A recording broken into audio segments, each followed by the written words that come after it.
Selamat siang ibu-ibu semua. Nah, kita ada dalam situasi yang berbeda, dalam udara yang segar ya. Kita bersyukur kepada Tuhan.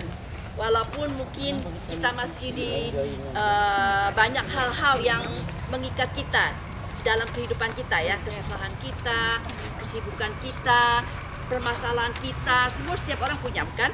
Tapi saat ini Tuhan masih beri kesempatan kepada kita untuk kita boleh mendengarkan kebenaran firman Tuhan. Ya, bersyukur untuk apa yang Tuhan sudah berikan kepada kita. Udara yang segar dan juga teman-teman, lingkungan kita semua. Mari kita bersyukur ya. Nah, sebelum kita mulai, kau boleh saya tanya ya. Kita semua punya masa lalu ya. Setiap orang punya masa lalu. Setiap orang punya permasalahan. Jangan katakan bahwa saya ini yang paling susah, saya ini yang paling sakit, saya ini penuh dengan kepahitan, penuh dengan kedukaan. Setiap orang punya, hanya berbeda-beda tentu ya. Jadi ibu-ibu dan bapak mungkin punya satu masa lalu yang masih sekarang menyakitkan atau mengganggu di dalam pikiran. Kira-kira apa? Nggak mau dibuka ya, malu ya. Dalam hati aja, ya, dalam hati aja. Tapi paling tidak, mungkinkah kita masih mempunyai rasa dendam, rasa kepahitan dalam hidup, rasa sakit hati, rasa kemarahan yang masih terpendam, kedukaan, kehilangan, lalu merasa malu, merasa gagal. Setiap orang punya mungkin ya, setiap orang berbeda-beda. Setiap orang punya persoalannya masing-masing. Tapi bukan berarti masa lalu kita itu membuat kita tidak bisa melangkah. Ketika kita terikat dengan masa lalu, kita tidak bisa berjalan ke depan. Nah, alangkah indahnya kalau masa lalu itu bisa kita lepaskan untuk kita bisa melangkah ke depan. Ya, selama ada ikatan kaki kayak kaki kita dibelenggu, kita tidak bisa jalan jauh-jauh. Kenapa? Karena pikiran kita masih ke masa lalu kita itu. Nah, mari ya, sekarang hari ini kita mau belajar bagaimana Tuhan yang memulihkan kita. Kasih-Nya memulihkanku. Saya akan bacakan 2 ayat. Ya. Saya akan bacakan 2 ayat dari sini.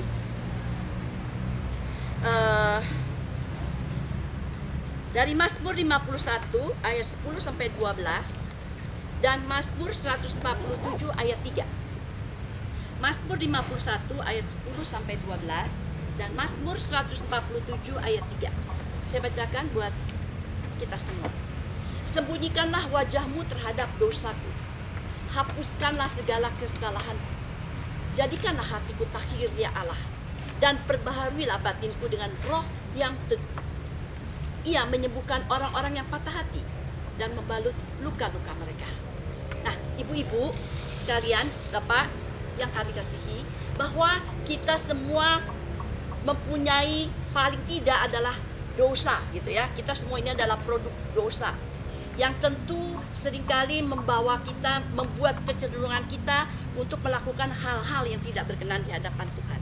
Nah, kalau Tuhan bilang kasih-Nya memulihkan tuh, apa sih sebenarnya arti dari dipulihkan itu buat kita semua? Apa yang dimaksud dengan dipulihkan? Kalau kita lagi sakit, cepat pulih ya, gitu kan? Artinya kira-kira apa?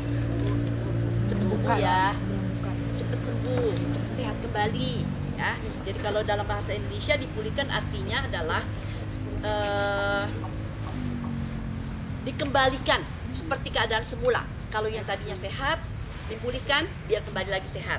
Nah, juga bisa berarti diperbaiki dari keadaan yang rusak menjadi lebih baik. Kalau kita semua adalah produk-produk dosa, berarti kita memang sudah rusak. Ya, kita rusak, tapi kita bukan berarti harus menetap di dalam kerusakan. Kita bisa perbaiki untuk menjadi lebih baik. Nah, arti dipulihkan dari firman Tuhan tadi dikatakan dari yang kita bacakan, sembunyikanlah wajahmu terhadap dosaku, karena kita semua ini penuh dengan dosa. Hapuskanlah segala kesalahan. Kita punya salah, tapi Tuhan ampunikan. Ya, jadikanlah hatiku tahir ya Allah, dan perbaharuilah hatiku, batinku dengan roh yang teguh. Bukan secara fisik kita mau dipulihkan saja, tapi hati kita, batin kita, supaya kita menjadi orang-orang yang sehat secara jasmani dan juga rohani kita, ya. Dan dibuat kenapa? Karena ada kekuatan roh yang membuat kita bisa menjadi orang-orang yang diperbaharui oleh Tuhan. Nah, saudara-saudara, dalam ayat ini kita melihat bahwa Tuhan mengangkat, Tuhan melihat apa yang menjadi permasalahan kita. Jadi ketika kita susah, ketika kita masih punya beban dalam hidup ini, ingat ada Tuhan yang akan mengangkat penderitaan kita oleh akibat daripada dosa. Kenapa? Karena dia sudah mati di atas kayu salib. Dia mengorbankan dirinya di atas kayu salib, mencurahkan darahnya untuk menebus dosa-dosa kita, sehingga kita bisa dipulihkan dari orang yang harusnya mengalami maut menjadi berpindah ke dalam kehidupan kekal. Itu adalah satu anugerah yang paling besar yang bisa kita terima. Kalau kita sakit, sembuh, puji Tuhan. Tetapi yang lebih lagi, kalau saya orang berdosa yang harusnya mati, sekarang diselamatkan, itu adalah anugerah dan keselamatan yang daripada Tuhan yang luar biasa sekali, yang tidak bisa diberikan oleh siapapun juga, ya. Nah, itu secara keselamatan. Tapi Tuhan juga memperhatikan kehidupan kita masing-masing. Tadi kita punya fisik, kita punya batin, kita punya rohani, kita punya spiritual sebagai manusia. Tentu kita juga punya luka-luka, ya. Bukan cuma kesehatan secara fisik, tapi kadang-kadang kita menyimpan luka-luka di dalam hati kita, dalam rohani kita. Tuhan juga sanggup menyembuhkan luka-luka. Bukan hanya fisik kita kalau Tuhan mau, tapi juga hati kita, batin kita ketika kita mengalami hal-hal yang menyakitkan hati kita. Nah, untuk mengubah masa lalu kita boleh bersyukur gitu ya. Ketika kita mengalami suka atau duka dalam hidup ini, Tuhan izinkan semua. Ibu-ibu percaya bahwa semua yang terjadi adalah izin Tuhan? Percaya ya. Berarti baik suka, kita bersyukur. Syukur Tuhan. Kalau kita lagi duka, bersyukur juga nggak? Harusnya, teorinya tahu gitu ya. Tapi kenyataan waktu ngalamin susah, sulit sekali kita bersyukur kan. Ya, teori tahu lah ya. Tapi kenyataannya memang sulit gitu ya. Tidak semudah yang kita katakan, tidak semudah apa yang kita tahu. Ketika Tuhan memberikan kita persoalan, ketika Tuhan memberikan kita kesulitan, Tuhan bukan iseng-iseng tentunya ya kepada kita, tapi ada satu rencana yang indah buat kita. Nah, ketika persoalan yang kita hadapi, ketika masa lalu kita yang membuat kita sulit untuk melupakannya, mari kita berikan, mari kita serahkan kepada Tuhan, sehingga masa lalu kita bisa menjadi alat untuk dipakai Tuhan. Ya, jadi bukan untuk menghambat kita, tapi Tuhan mau memakai kita lewat kesulitan-kesulitan yang kita hadapi. Contohnya, ya, kalau kita lihat dari Alkitab dulu, dari Ayub, dia penuh dengan segala kesukaan, ya, anaknya banyak, anaknya semua senang, harta banyak, ada istri, ada harta melimpah. Ya semua orang bilang ya pantas lah dia bahagia, gitu ya. Punya segala-galanya di dunia. Tapi ternyata apakah semua menjamin itu? Banyak orang di dunia yang kaya raya, keluarga mungkin baik-baik, tapi akan mereka bahagia? Kalau kita memasuki ke dalam lagi, seringkali mereka mengalami kehampaan. Punya harta banyak, punya anak baik-baik, punya kuasa, punya jabatan, tapi hidupnya hampa. Kenapa? Karena itu bukan menjamin kebahagiaan seseorang, ya. Nah, kita coba kembali kepada Ayub. Ayub ini ketika punya segala-galanya, orang bilang pantas untuk bersyukur, ya, punya segala-galanya, hidup bahagia. Lalu Tuhan ambil semua, Tuhan izinkan diambil semuanya, dari hartanya, dari anaknya, dari istrinya, bahkan dari kesehatannya sekali. Teman-temannya semua menjauh. Apalagi yang dimiliki dia. Kalau kita yang alami, aduh, entah kayak apa ya, sampai pasangan kita sendiri pun meninggalkan kita. Jadi, tapi Ayub mengatakan di dalam persoalan yang dia alami, dia bisa bertemu muka dengan Tuhan. Saya bersyukur, ya kan? Dia bisa bersyukur di dalam kesulitan. Saudara mau bersyukur? Mau ya, mau mengalami seperti Ayub? Enggak juga ya, jangan dong Tuhan. Kalau kesulitannya jangan, kalau kesukaannya boleh lah ya. Ya kita bukan Ayub lah ya. Tuhan kekuatan kita, Tuhan tidak akan memberikan melampaui daripada kekuatan kita. Kita bisa juga melihat di dalam perjanjian baru Paulus, ya. Paulus yang dipulihkan Tuhan dari seorang yang mengejar-ngejar murid Kristus untuk dibunuh. Dia bertemu dengan Tuhan dan akhirnya dia boleh dipakai Tuhan. Dipakai Tuhan menjadi seorang yang memberitakan Injil dengan tanpa takut. Bahkan dia harus dibunuh sekalipun. Saudara bisa melihat kesulitan membuat seseorang berubah. Tentu bukan berubah menjadi yang buruk, tapi Tuhan pakai dia melalui kesulitan ini. Tuhan membentuk setiap persoalan dan kesulitan yang kita hadapi. Tuhan tidak pernah sembarangan, ya. Tuhan tidak pernah suka-suka dia mengizinkan kesulitan. Tapi setiap persoalan dalam hidup kita ada maksud Tuhan, ada rencana Tuhan. Temukanlah itu, maka kita akan berbahagia. Kemudian kita juga bisa melihat Petrus, ya. Petrus yang mengatakan, kemanapun Tuhan pergi, saya tetap akan setia. Begitu Tuhan diadili, Tuhan Yesus diadili, dia takut. Ya, dia menyangkali, kamu murid Tuhan, bukan, saya bukan muridnya. Takut, ya. 3 kali dia menyangkali, tapi setelah itu ada penyesalan dia. Ya. Ada penyesalan dan kemudian dia kembali memberitakan firman Tuhan dengan tanpa takut. Ya. Tuhan pakai semuanya ketika kita taat. Di dalam kesulitan kita taat, di dalam kesulitan pun kita tetap taat. Sehingga akhirnya Petrus pun ya mengalami kematian dan dikatakan dia disalib tapi kepala di bawah dan kaki di atas. Dan dia mengatakan ini lebih mulia ya daripada apa yang dialami oleh gurunya. Nah, saudara-saudara, ada satu lagi contoh, yaitu tentang perempuan Samaria. Perempuan Samaria yang di tepi, yang Tuhan bertemu di tepi sumur gitu ya. Seorang yang dikatakan ya punya suami banyak gitu ya, tidak kenal Tuhan, tapi ketika dia berjumpa dengan Tuhan, akhirnya Tuhan merubah dia. Dia menjadi seorang pemberita Injil. Seluruh kampung mendengarkan Injil yang dia kabarkan. Luar biasa ya. Jadi kita bisa lihat masa lalu setiap orang, ada yang ahli teologi lah ya. Paulus ahli kan, Tuhan bentuk dia. Kemudian perempuan yang dianggap berdosa, Tuhan pakai dia. Petrus, murid Yesus yang tadinya takut untuk mengakui bahwa Yesus itu gurunya, akhirnya dia menjadi berani. Nah, saudara-saudara, siapa kita di sini? Siapa kita di sini? Kita orang yang punya kesalahan, punya kekurangan, punya kelemahan, ya. Seringkali kita juga punya rasa dendam di hati, ya. Rasa sakit hati, kepahitan dengan apa yang pernah kita miliki di dalam hidup kita.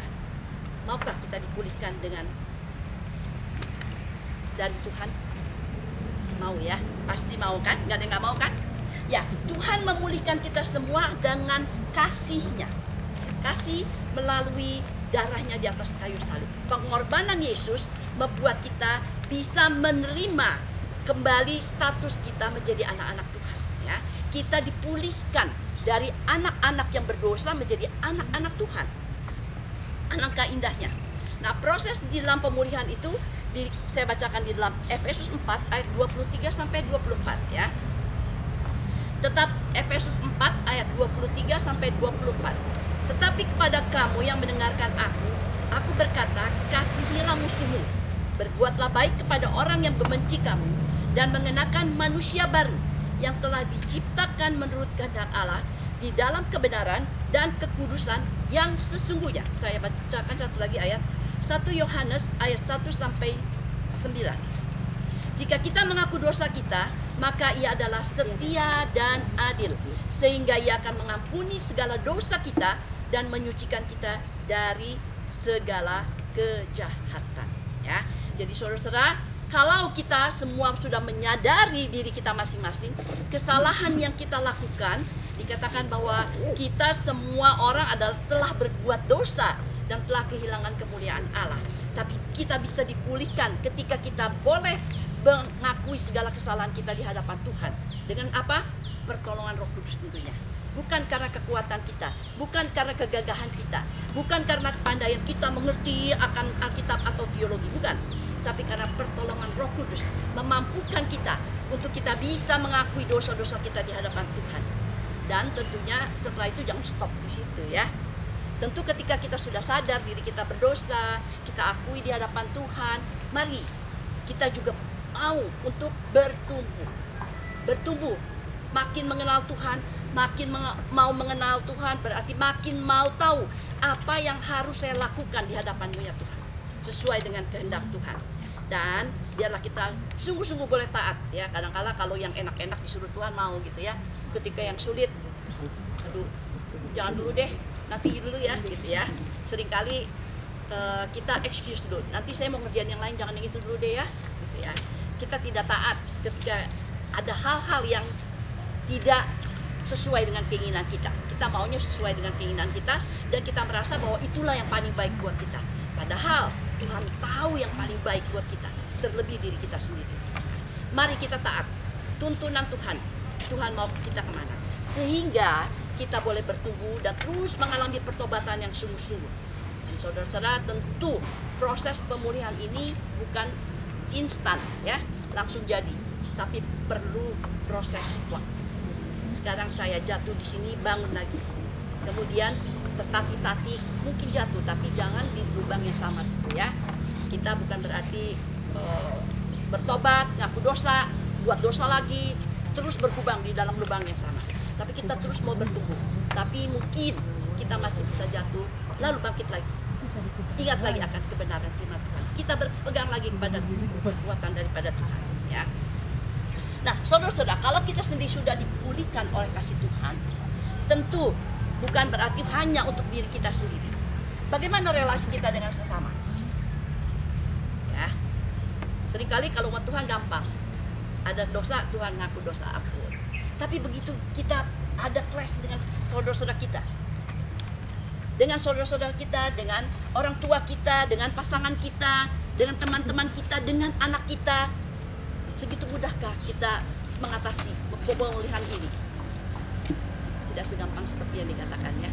Jadi banyak kalau persoalan-persoalan yang dihadapi oleh keluarga-keluarga, terutama biasanya kenapa? Karena ada kepahitan dari antara saudara, dari antara pasangan, dari antara satu dengan yang lain. Ibu dengan anak, orang tua dengan anak, pasangan suami istri, mertua dan menantu gitu ya. Banyak persoalan yang harus dihadapi. Nah, bagaimana kalau kita sudah merasakan kasih Tuhan yang sudah memulihkan kita, bisa nggak kita juga memulihkan hubungan kita dengan sesama? Bisa.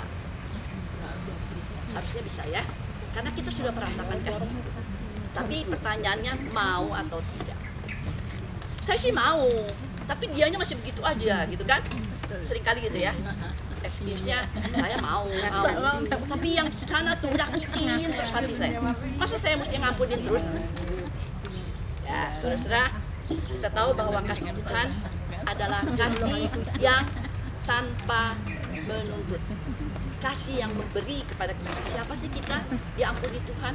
Siapa sih kita sehingga Tuhan mau terus sayang sama kita, walaupun kita bandel gitu ya, nakal, melawan Dia, tapi Tuhan tetap mengasihi kita. Mari kita melakukan apa yang Tuhan contohkan di dalam hidup. Saudara-saudara, di dalam 1 Petrus 4 ayat 8 saya bacakan buat ibu-ibu sekalian. Tetapi yang terutama, kasihlah sungguh-sungguh seorang akan yang lain, sebab kasih menutupi banyak sekali dosa. 1 Petrus 4 ayat 8 ya. Kasihlah sungguh-sungguh seorang akan yang lain, sebab kasih menutupi banyak sekali dosa. Kemudian saya baca di dalam Lukas 6 ayat 27.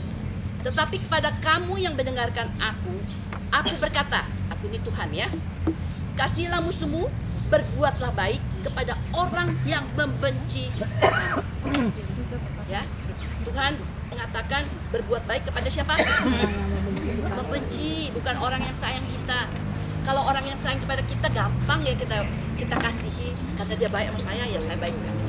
Tapi begitu orang itu menyebalkan, selalu menyakitkan, membuat susah, bisa nggak kita kasih orang seperti itu? Susah. Pengennya dibentung. Susah. Kalau bisa Tuhan bentuk dia gitu ya. Oh, dipentung katanya, bukan dibentuk. Tuhan kalau bisa, gitu ya. Ceburin ke laut. Itu ada danau, ceburin ke sana. Ya. Itu rasanya keinginan kita. Tapi di dalam ayat yang 1 Petrus 4 ayat 8 dikatakan, kasihilah sungguh-sungguh seorang akan yang lain, sebab kasih menutupi banyak sekali dosa. Apakah artinya ini kalau kasih itu kita akan biarkan dia berbuat dosa, menutupi dosa, katanya. Kita biarkan dia berbuat dosa, kita tutupi dosa dia. Bukan itu artinya ya. Ketika ada orang yang menyakitkan kita, mari kita menyatakan kasih yang sungguh-sungguh, menutupi dosa, bukan berarti menghalalkan dosa dia atau membiarkan dia gitu ya. Mari kita di dalam hal ini, di dalam pemulihan kita dengan sesama, saya katakan ada 3P ya, 3P. Yang pertama adalah pengorbanan. Kita butuh pengorbanan, penting hati kita ya. Bukan cuma pengorbanan uang, bukan cuma pengorbanan waktu, tenaga, tapi seringkali hati ini yang paling tidak mudah gitu ya, yang tidak kelihatan. Pengorbanan, dan seringkali kita mengatakan kalau kita lagi ada suatu masalah dengan orang lain, ya siapa yang lebih waras, yang ngalah lah gitu ya. Sing waras yang ngalah.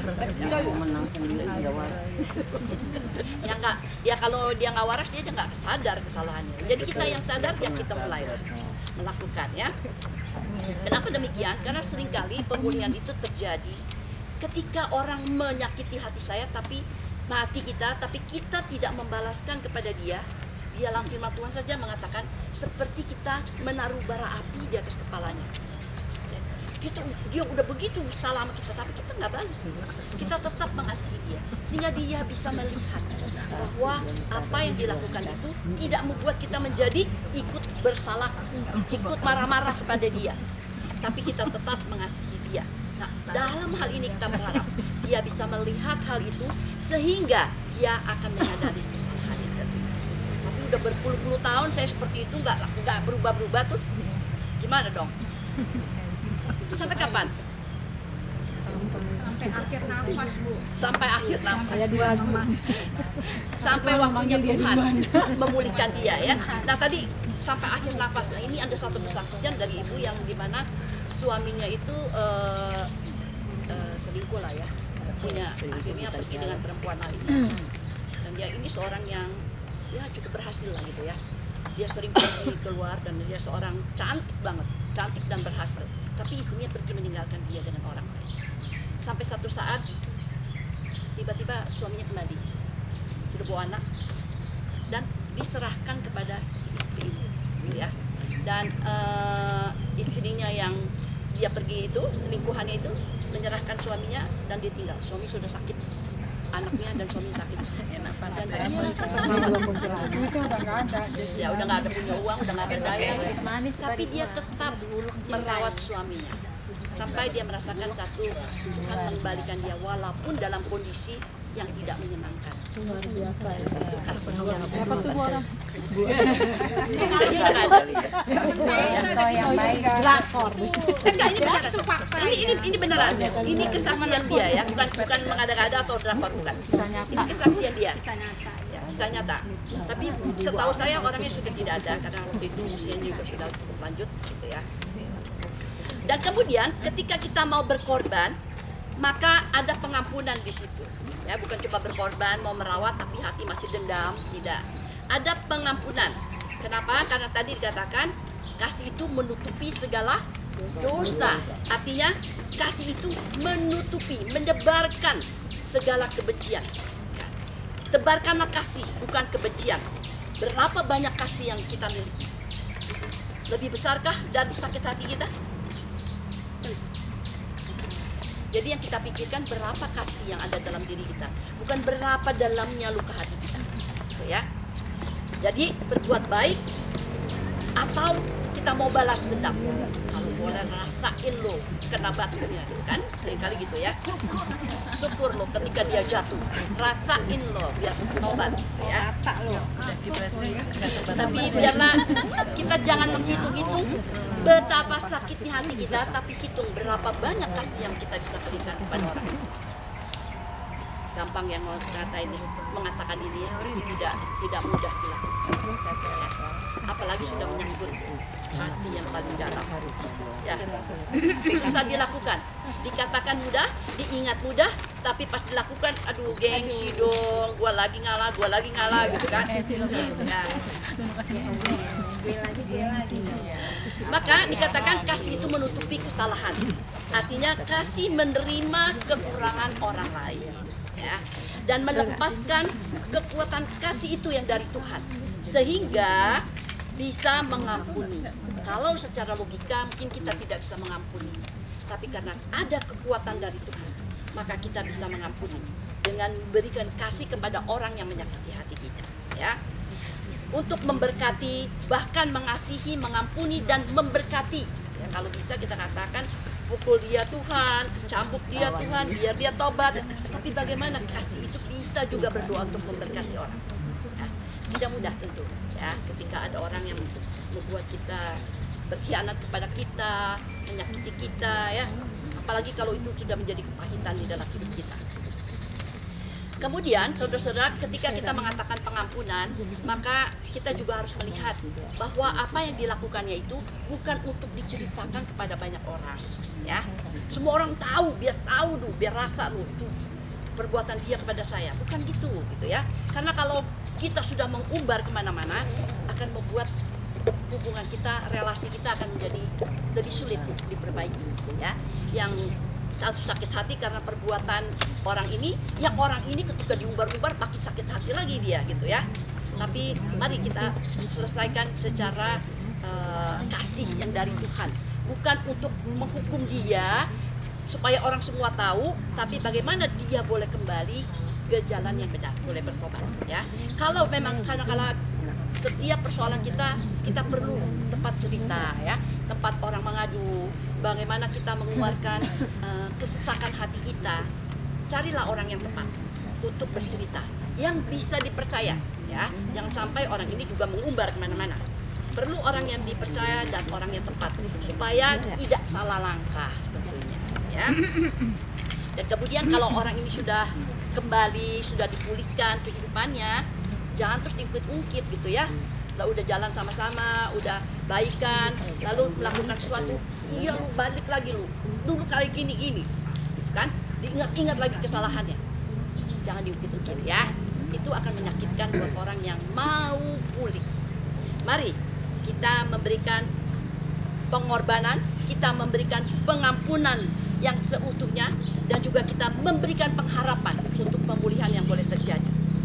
Berhentilah untuk hanya melihat luka-luka di dalam hati kita, sehingga lupa untuk memberi kasih, membawa orang kepada pertobatan, dan akhirnya mereka juga bisa melihat, menyerahkan dirinya kepada Tuhan. Alangkah indahnya di dalam kesulitan pun kita bisa memberitakan kasih. Di dalam kesakitan hati kita pun ada orang yang boleh mengenal Tuhan di dalam hidup kita. Ya. Mau, saudara-saudara? Mau ya? Mau. Tapi bisa nggak dilakukan? Mau tapi kok ada tapinya. Mbak Kellen sampai ketawa ngakak itu. Nah, Mau ini tapi ada ada tips tapinya. ya, ada tips yang enggak. Tips itu ya bisa mendorong kita untuk bisa melakukan. Dikatakan ada 5 bahasa kasih. Yaitu yang pertama adalah berikan pujian. Ini kalau yang masih punya pasangan, masih suka puji pasangan nggak? Boro-boro. Ada yang dipuji kalau gua deh. Masih dong. Masih dong. Lembut ngomongnya. Bu Meta. Jangan tetangga yang Jual mahal. jual. Gua udah selesai nafas ngomongnya. Ya, seringkali kita abai dengan orang yang paling kita dekat. Ya, paling dekat seringkali kita abaikan. Bukan cuma pasangan kita, coba kepada anak kita, ya, kepada ibu kita, kepada saudara kita. Kita bisa memberikan kasih kata-kata pujian, bukan gombal ya. Jangan sering ketemu, aduh kamu cantik, kamu ganteng, padahal dia lagi usul-usul gitu ya. Jangan gombal ya, tapi betul-betul kita melihat apa yang dia lakukan itu baik untuk dipuji. Ya kalau dia bawain minum, ya terima kasih kamu baik ya, kan? Itu sesuatu yang sederhana. Ya. Kemudian kita melayani, ya. Tadi memberikan kata pujian, melayani ya. Kalau ibu-ibu biasa melayani ya, tapi begitu suami lagi bertengkar dengan suami, dengan pasangan, masih tetap sediain makanan? Oh masih. Banyak harta. Enggak Bu, masing-masing. Tapi di tetangga yang Suamiku nggak senang GoFood. Oh, hebat deh. Tapi kasih melayani menyediakan makannya dengan bertumbal atau nih loh. diam aja. Ada lemari. Diam aja. Biasin. Makan situ sendiri. Ntar diomelin dia nggak mau makan lah Bu. Oke. Jadi tetap lah ya, walaupun hati masih panas, dongkol, layanilah ya. Jangan begitu, akan mencairkan tentu di dalam hidup kita ya.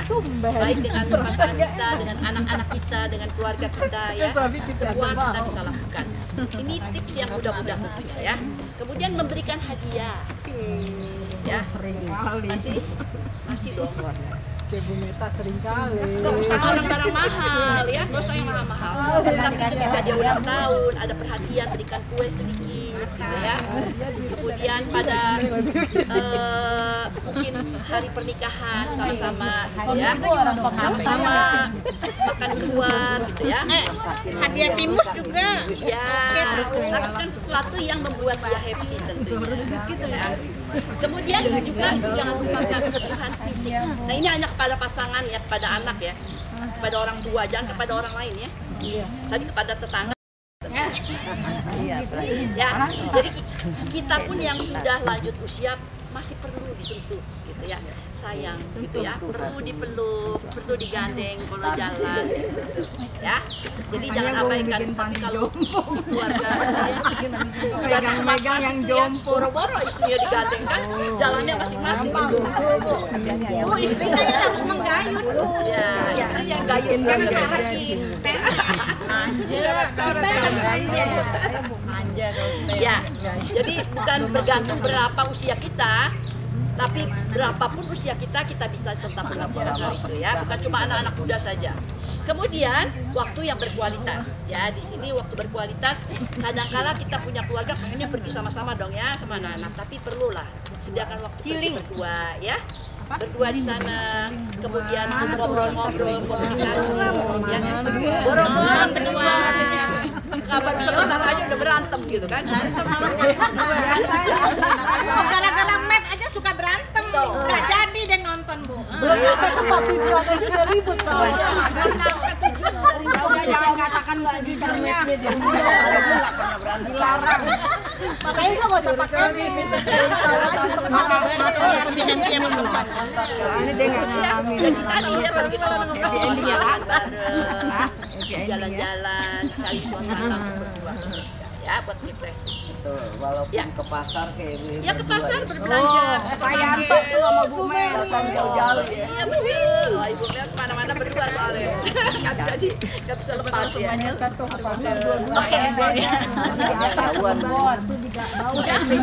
udah nggak lakukan, udah nggak. Kita kalau niat pasti mudah. Harus ada keinginan ya, Ada komitmen juga Bu ya. ada keinginan. Hal-hal yang kecil yang bisa kita lakukan itu menunjukkan betapa kasih kita ya kepada orang-orang sekitar kita. Ya saudara-saudara, mungkin saya sharing untuk hadiah seperti itu ya tadi. Untuk suami saya pertama kali baru menikah, kemudian dia ulang tahun gitu. Saya mau bikin surprise dong. Ya. Saya beli bunga, diam-diam. Saya beli bunga, saya taruh di ruang tamu gitu kan, diantar. Begitu dia bangun ada bunga. Ini apaan kata dia? Dia bukan senang, ya, tipikal dari sana gitu kan. Ngapain? Ada bunga, malu-maluin aja katanya. Coba kita udah sukses dusta, mau buat dia happy dijawab begitu gitu kan. Tapi sejak itu saya nggak beliin bunga lagi sih memang. Bunga deposito ya Bu ya. Seharian ya Bu. Ya seringkali kita menghadapi orang-orang yang tidak sama yang keinginan kita, dan tahu kita cari dulu kesukaan dia apa, seperti apa gitu ya. Jadi kita maksudnya baik, mau menyenangkan hati dia, malah dia malu buat dia gitu, karena dia memang tidak pernah dirayakan ulang tahun oleh keluarganya. Jadi buat dia agak canggung ya. Jadi kita juga harus mengenal suami kita seperti apa, pasangan kita, keluarga kita seperti apa. Untung satu Oke. suamiku.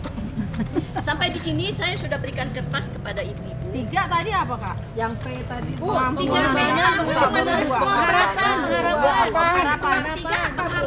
Pengharapan. Oh. Pengharapan untuk pemulihan. Ada harapan. Terus Bu, yang ketiga P-nya?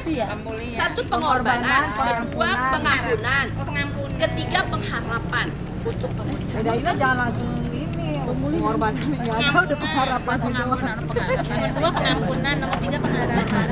Oke, sekarang semua ibu-ibu udah dapat kertas? Sudah dapat kertas? Udah. Oh, buat coret-coret ya? Oke, nggak apa-apa. Baliknya.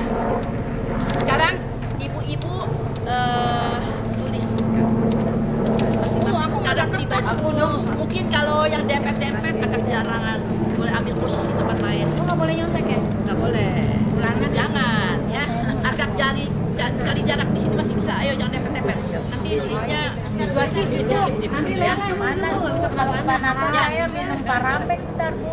ada jangan kan Tahu Yang pertama, luka apa yang masih Anda alami? Luka hati gitu loh. Bukan luka Luka hati, bukan luka badan. Bukan saya sakit kaki, bukan ya. Luka yang mendalam. Luka hati yang mendalam yang membuat Anda resah. Yang masih ada alami saat ini. Maksudnya disebutkan apa gitu? Sebutkan. Iya kan pahit. Kepahitan apa yang masih ada di dalam diri? Kedua. Duanya. Udah? Udah nomor 1 udah isi dulu. Oke. Nomor 2. Apakah masih ada rasa tawar hati kepada pasangan atau orang lain saat ini? Tawar hati mah kagak gedek. Kepada pasangan atau orang lain? Ada. Tawar hati.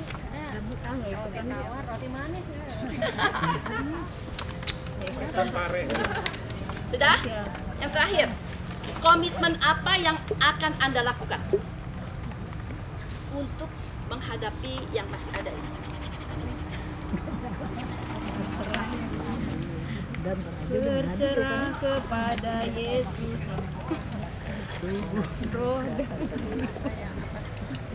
Komitmen apa yang akan Anda Anda lakukan lakukan untuk menghadapi sakit situasi hati tadi, rasa tawar hati itu bagaimana? Apa yang Anda mau lakukan? apa yang kita lakukan? Sudah? Ya, ini ibu-ibu simpan. Kalau mau bicara, dibicarakan kepada saya boleh. Tapi kalau tidak, silakan simpan baik-baik.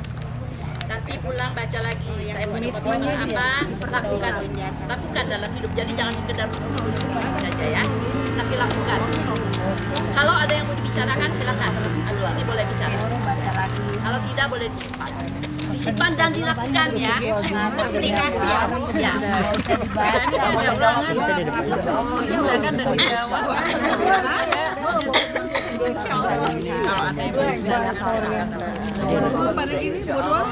Bu Greta, tadi kan 5 tipsnya itu beri pujian, melayani, beri hadiah. Waktu yang kedua, nah satu lagi kebutuhan fisik, sentuhan fisik. Sentuhan fisik. bukan gitu ya. Kalau kakinya pegel, dia dipijit. Kalau saya nggak pernah disentuh-sentuh, Bu. Aduh, pasrah banget lu. Kalau gitu ibu yang sentuh dia. Soalnya sayanya yang nggak mau disentuh. Pakai perboden ya, perboden. Kalau gitu ibu yang sentuh dia. Kalau kau nggak pernah disentuh. Dia nggak mau disentuh. Kalau saya nggak mau. Justru dia nggak mau disentuh, Pak. Pada Anda masalahnya berarti. Mau dibelai-belai, mau dibelai. Habis ini lo konseling. Konseling lo. Bukan salah pada suami Anda, pada Anda. Soalnya dia makanya daun singkong terus ya enggak. Bentar lagi ada daun singkong. Kan pada pesawat sebelah. Tapi kalau kita mau mulai, Bisa. Mau kayu Bisa. Ya. lu malah masak juga-juga banyak tapi Kalau ditinggal bagaimanapun dia mau tinggal kemana sih Dihargai. dihargai orang kadang bisa pulang Maaf lagi ya Pak. Ya, perlu penghargaan ya. ya kerja jadi lu Apresiasi. Kemarin waktu udah punya duit lu mau disentak. Oke, Kalau ada pertanyaan dia. ya tanya kan tadi giliran nggak ada duit tinggal. Marlen nanya mau disentuh. sering berbuat dosa, terus kita tahu kan kita mau menegur gitu kan. Tapi ada seringkali orang yang misalnya kita tegur, lu kayak pendeta lo, gitu. Jadi kita tegur, kita tahu nih dia salah nih. Kan kita mau menegur. Dalam arti bukan menegur secara apa, kita kasih tahu bahwa ya salah lo itu gitu, karena ketika melakukan itu terus menerus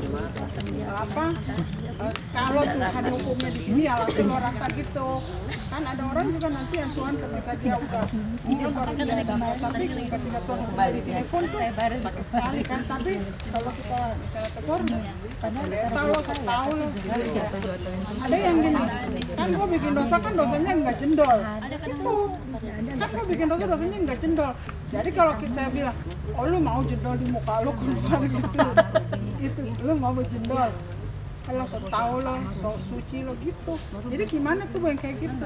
Ya, kadang-kala itu risiko yang kita hadapi gitu ya, bahwa orang tidak terima. Biasalah kalau kita menegur seseorang, belum tentu semua orang terima. Ya. Biasanya malah dia bikin benteng, seperti tadi. Kamu ini kayak pendeta lo, kayak so suci lo gitu kan. Jadi menyatakan bahwa dia sudah buat benteng ini. Ya, nggak apa-apa kalau dikatakan itu, jangan sakit hati tentunya. Tapi mungkin bisa kita lakukan dengan cara yang lain. Jangan langsung to the point menyatakan kesalahan dia. Ya, bisa lewat ya kita ngobrol-ngobrol dulu. Kalau ada orang seperti ini, kira-kira menurut kamu seperti apa sih? Jadi nggak langsung nembak dia. Ya, bisa secara jalan-jalan yang lain. Kalau dia udah tahu memang itu dia udah salah. Iya, tapi kadang-kala orang kalau ditembak langsung, dikritik langsung itu sudah bikin benteng dulu. Jadi kamu mau masuk agak sulit, ya, agak sulit karena dia nggak mau buka bentengnya. Dia takut, maka dia bentuk ini benteng, defense. Orang akan defense ya. Tapi kalau kita ngobrol-ngobrol, pelan-pelan masuknya, buka pintunya dikit-dikit dulu, nggak langsung ceplok gitu. Mungkin dia lebih bisa menerima. Ya, Marli. Iya, Kira-kira karena ada orang merasa gini, lu jangan nasehatin gue deh. Gua pertama lebih tua dari lo, yang kedua apa yang gue bikin, gue tahu deh tanggung jawab gue di hadapan Tuhan kayak apa gitu. Kan dikala orang gitu, tapi kita punya hati ingin ya dia tuh bisa ya, tapi jadi akhirnya kayak begitu mau masuk juga susah gitu. Jadi akhirnya takut itu jadi perdebatan.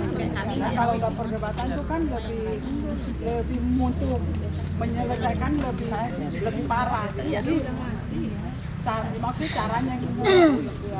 Makanya ketika orang itu apalagi lebih tua, lebih merasa lebih tinggi dari kita, ketika kita negur tentu ada caranya ya. Jadi jangan langsung tembak seperti tadi, karena dia akan melakukan defense tadi dalam bentuk apa? Pembenaran seperti tadi. Saya udah tahu, ngapain lu kasih tahu gua gitu kan? Ada pembenaran buat diri dia. Jadi memang jangan langsung to the point kepada dia, ngobrol-ngobrol santai gini. Kalau misalnya apa yang dia lakukan, lalu kira-kira kalau ada orang melakukan seperti ini, yang dia lakukan salah, menurut Bapak seperti apa ya? Gitu loh. Jadi jangan nuduh dia, tapi seandainya ada orang lain seperti itu, kira-kira menurut Bapak seperti apa? Ya, jadi penyampaiannya, cara penegurannya yang harus kita perbaiki. Bukan berarti lah kita kan mesti negor betul, tapi caranya seperti apa ketika kita menghadapi orang seperti yang lebih tua, yang harusnya kita hormati. Ketika kamu negor itu, dia merasa harga dirinya tentu, waduh, harga diri gua disinggung nih, gitu kan? Sama orang yang lebih muda, tentu dia akan merasa seperti itu, ya. Jadi cari caranya dengan tadi. Kalau ada orang seperti ini, kira-kira menurut Bapak seperti apa yang dia lakukan salah itu? Bisa? Jangan langsung. Bapak salah loh melakukan ini. Jangan. Ya. Ya memang nggak gampang, betul sekali lagi. Cari waktu yang baik, ya. Kita juga harus lihat. Iya. Gini, kita udah menyampaikan dia tidak berubah. Itu tanggung jawab dia. Tapi kita sudah sampaikan, ya. Jadi jangan kita juga merasa, aduh gagal ya. Nggak perlu gitu. Ya kita sudah sampaikan, terserah dia melakukan atau tidak, tanggung jawab. Tapi tugas kita sudah sampaikan. Betul sekali ya. Tuhan, tidak ada yang mustahil bagi Tuhan gitu kan. Oke, ada lagi? Sudah? Kalau tidak ada lagi, Kena semua, Bu. Udah, Mak. Kena tembak semua nih. kena apa tuh? Udah, Mak. Udah. Tinggal aplikasinya, Bu, kereta. Tinggal melakukan ya. Jadi bukan kita kumpul di sini bukan cuma mau dengar refreshing doang, tapi next setelah ini kita mau ngapain? Ya, kita mau melakukan apa? Tentunya kepada lingkungan keluarga kita yang paling dekat. Ya, kita pasangan kita, anak kita, orang tua kita, saudara kita. Mari kita lakukan pemulihan. Tuhan sudah memulihkan kita. Dosa kita lebih besar dari orang itu. Ya, kita sudah menerima kasih Tuhan. Mari kita bagikan kasih itu kepada orang lain. Oke, mari kita tundukkan kepala.